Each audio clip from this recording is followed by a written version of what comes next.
সুপ্রভাত বন্ধুরা, কেমন আছো তোমরা সবাই? আশা করছি সকলে খুব ভালো আছো। এসএম রূপকথার নতুন আরও একটা ঝলমলের ব্লগে তোমাদের সবাইকে আরও একবার ওয়েলকাম জানাচ্ছি। আশা করছি ব্লগটা তোমাদের ভালো লাগবে আর সম্পূর্ণ ব্লগটা আমার সাথে থাকার অনুরোধ জানাচ্ছি।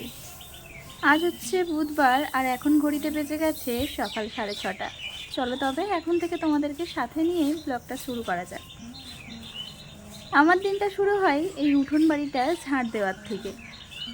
গ্রামের বাড়িতে উঠোনটা যদি ঝাড় না দিই তাহলে যেন ঘর বাড়ি পোড়ো বাড়ির মতো দেখাতে লাগে। তাই জন্য সকালবেলা উঠে আগে হচ্ছে কাজ একটু ছড়া দেওয়া, তারপরে উঠোনটাকে ঝাড় দেওয়া।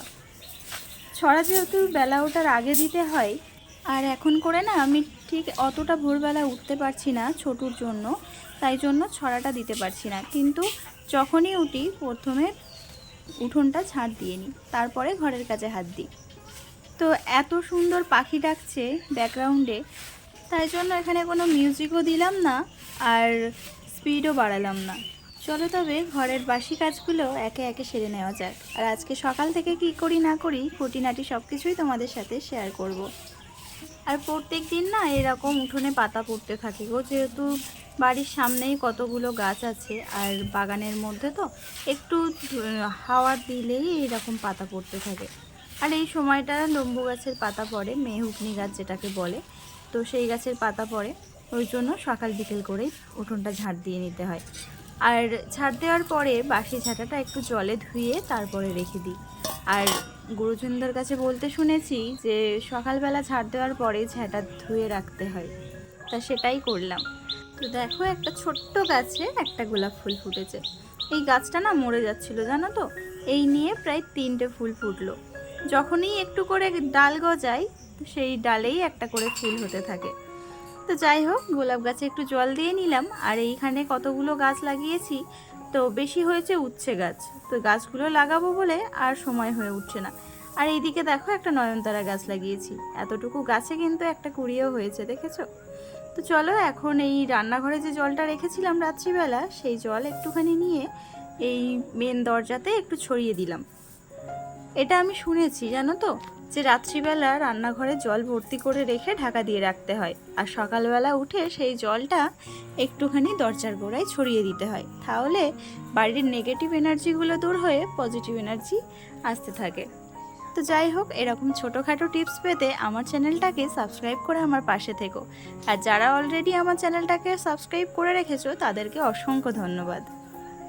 তো তারপরে রাত্রিবেলার মাজা বাসনগুলো এখন একে একে জায়গা মতো রেখে দিচ্ছি। তো এই যে একটা টে আছে, টের ভিতরে সমস্ত বাসনগুলো রেখেছি, আর জলের ড্রামের পাশেই ঠিক গ্লাসগুলো রেখেছি। আর এখানে একটা 3 থাকের র্যাক আছে, সেই র্যাকটার উপরেই একটু কাপ, ছোট ছোট চামচ, এগুলো সব রেখে দিলাম। আর যে কাপড়গুলো দিয়ে আমি গ্যাস আর বাসনের ঝুড়িটাকে ঢেকে রাখি, সেই কাপড়গুলোকে একটু ঝেড়ে আর ভাঁজ করে এই গ্রিলের গায়েতেই সুন্দর করে গুছিয়ে রাখি, যাতে করে আমার কাপড়গুলো নোংরাও না হয় আর সুন্দরভাবে গোছানো থাকে। তারপরে গ্যাসের ধারে যে তেলের কৌটোগুলো থাকে, চায়ের কৌটো, চিনির কৌটো, এগুলো তো সবসময় আমার হাত ধরতে লাগে, তো সেইগুলোই একটু মুছে নিচ্ছি। প্রত্যেক দিনই এইভাবে গ্যাসের ধারটা আমাকে ক্লিন করতে হয়। আর এই রকমভাবে ক্লিন করে কাজ করলে না সবসময় মনের ভিতরে একটা পজিটিভ এনার্জি ঘোরাফেরা করতে থাকে। তো চলো, আমার তো গ্যাস রাত্রিবেলায় মুছে রেখেছি, আর ঘর বারান্দাটাও রাত্রিবেলা মুছে রাখা হয়, কিন্তু কালকে রাত্রিবেলা আর মোছা হয়নি। তাই এই কাজগুলো সেরে নিয়ে তারপরে ঘর বারান্দাটা ভালো করে ঝাঁট দিয়ে নিয়ে আর ঘর বারান্দাটা একটু ভালো করে মুছে নেব। আর আমি একটা মোছার লাঠিও বানিয়েছি, যাতে করে একটু মুছতে সুবিধা হয়। ছেলেদের প্যান্ট ছেঁড়া ছিল, গেঞ্জি যে প্যান্টগুলো হয় না সেই প্যান্টগুলো, আর একটা উলের প্যান্ট ছেঁড়া ছিল, তো সেইটা দিয়েই একটু ঘর মোছার জন্য লাঠি একটা বানিয়ে নিয়েছি। ঘরের একটা কঞ্চি লাঠি ছিল, সেইটা দিয়েই, বাঁশের লাঠি যেটাকে বলে। তো বেশ ভালোই ঘর মোছা যায় জানো তো। আর যেরকম মানে কিনে নিয়ে এসে যেরকম মুছিস সেই রকমভাবেই ঘরটা মোছা যায়। তো যাই হোক, সকাল সকাল অয়নও উঠে গেছে, ও উঠে পড়তে বসেছে, আর আমিও এদিকে স্নান করে নিয়েছি। আর আজকে স্নান টান করে একটু শাড়ি পরলাম, অনেক দিন শাড়ি পরা হয়নি। আর শাড়িগুলো না মানে ছিঁড়ছেও না বা নষ্টও হচ্ছে না। আর এই শাড়িটার বয়স কম করে হলেও 3 বছর হয়ে গেছে। আর এইভাবেই মানে নাইটি পরা হয়, তো ওই জন্য শাড়িগুলো আর হাত দেওয়াই হয় না। তাই ভাবলাম যে চলো আজকে একটু শাড়ি পরা যাক। আর ভিজে চুলটাই না একটু আঁচড়ে নিচ্ছি, কেননা শুকনো হয়ে গেলে চুলগুলো আঁচড়ালে না বেশিই যেন চুল ওঠে, আর ভিজে চুল আঁচড়ালে একটু কম চুল ওঠে আমার যেন মনে হয়। তো এখন একটুখানি চুলটাকে গুটিয়ে নেব, নিয়ে আর সিঁদুর পরবো। এটা আমাকে আমার শাশুড়ি মা বলেছিল যে চুল ছেড়ে কোনো দিন সিঁদুর পরবে না, আর মাথায় ঘোমটা দিয়ে আর চুলটা একটু গুটিয়ে রেখে তারপরে সিঁদুর পরতে হয়। তো আমি মাঝখানের যে মধ্যমা আঙুল বলে যেটা, সেই আঙুল দিয়েই সিঁদুর পরি। আর সিঁদুর নিয়ে একটু গলাতেও দিই, আর হচ্ছে 2 শাখাতে দিয়ে তারপরে প্রণাম করে নিই। এরকম করেই পরার নিয়ম। তো যাই হোক বন্ধুরা, সিঁদুর পরে নিয়েছি। আর বাকি যে হাতের সিঁদুরটা বাকি মানে রয়ে গেছে, সেইটা কাপড়ের যে লাস্ট মানে আঁচলের যে লাস্ট অংশটা আছে ওখানেই মুছে নিলাম। তো তারপর চলো চুলটাকেও ছেড়ে দিলাম যেহেতু ভিজে আছে। আর এবারে একটু ঠাকুর প্রণাম করে আর চলে এসেছি ছেলেদের খাবার বানাতে। তো অয়ন বলল সকালবেলা ও দুধ দিয়ে খাবে না, ও হচ্ছে ছাতু খাবে। ছাতুর সঙ্গে 2টো বিস্কুট দিয়েছি, ও ওটাই খেয়ে নেবে। আর ছোটু একটু আগে উঠলো, ওকে নিয়ে ওর ঠাম্মা একটু বাইরের দিকে গেছে, সেই সুযোগে আমি একটু ঘরের চাদরটা টান টান করে পেতে নিলাম। এর উপরে একটা চাদর বেছাবো, দেখি ছোটু আসার আগে হয়ে যায় কিনা। আর টান টান করে চাদর না বেছালে যেন মন ভরে না, কেমন যেন একটা গুটিয়ে গুটিয়ে থাকে, তাতে করে মনটা যেন একদম ভালো লাগে না।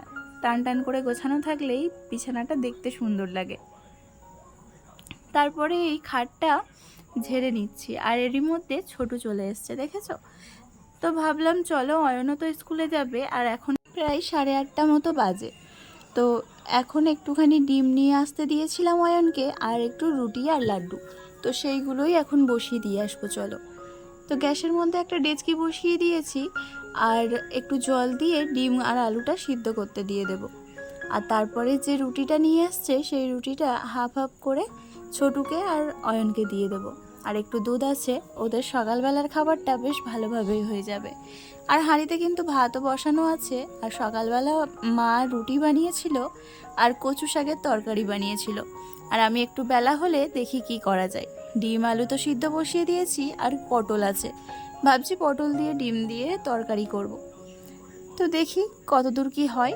তো এখন খাবারগুলো নিয়ে চলে এসেছি, ওদেরকে খাইয়ে দেব। আর তোমাদের সাথে চলো কিছু কমেন্টের উত্তর দেওয়া যাক। আমার আগের দিনের ভিডিওতে মিঠুন দাস দাদাভাই বলেছে ভিডিওটা খুব সুন্দর হয়েছে, দেখে খুব ভালো লাগলো। আমি তোমার সাথে আছি, তুমি আমার পাশে এসো, আমার পরিবারে সামিল হও। তো থ্যাংক ইউ দাদাভাই আমাকে কমেন্ট করার জন্য আর আমার পাশে থাকার জন্য। অবশ্যই আমি তোমার পাশে থাকবো। আমরা ছোট ছোট ইউটিউব ক্রিয়েটার, আমরা যদি সবাই সবাইয়ের পাশে থাকি তাহলে সবাই একদিন তার লক্ষ্যে পৌঁছে যাবে, তাই না বলো? তো ঠিক আছে, অবশ্যই আমি তোমার পাশে থাকবো 24 ঘন্টার মধ্যে। আর চেক করে নিয়ে অবশ্যই কিন্তু কমেন্ট করে জানিও। সুনিতা হালদার দিদিভাই বলেছে খুব সুন্দর হয়েছে, আজ থেকে পাশে থাকলাম, তুমি আমার পাশে থেকো দিদিভাই।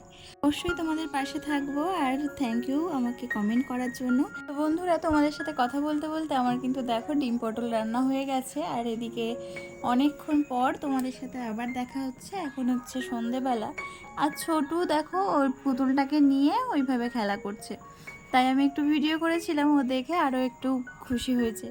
তো যাই হোক বন্ধুরা, চলো আজকের ভিডিওটা তোমাদের কেমন লাগলো অবশ্যই কিন্তু কমেন্টে জানাবে। আর ভালো লাগলে আমার চ্যানেলটাকে সাবস্ক্রাইব করে নিয়ে আমার পাশে থেকো।